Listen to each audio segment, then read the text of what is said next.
পয়গম্বর আরবি সাল্লাল্লাহু আলাইহি ওয়া আলিহি ওয়াসাল্লাম জানায় দেয়,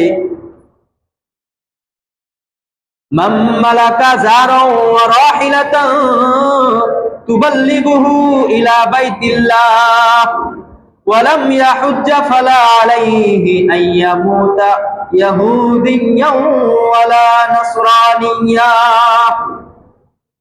পয়গম্বর আরবি সাল্লাল্লাহু আলাইহি ওয়া আলিহি ওয়াসাল্লাম জানায় দেয়, যে ব্যক্তির ঘর থেকে বাইতুল্লাহ যাওয়ার মতো এবং আসার মতো এবং বাড়িতে চলার মতো খরচ সামর্থ্য থাকে, কিন্তু সামর্থ্য থাকার পরেও সেই ব্যক্তি হজ করে নাই, আল্লাহর রাসূল তার ব্যাপারে কি কত একটা পানি দিয়ে দিছে,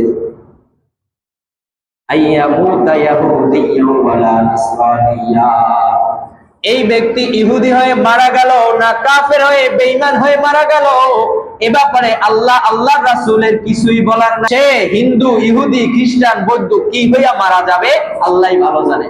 তার মানে বলা যায় কি, মুসলমান হইয়া মারা যাইতে নাও পারে।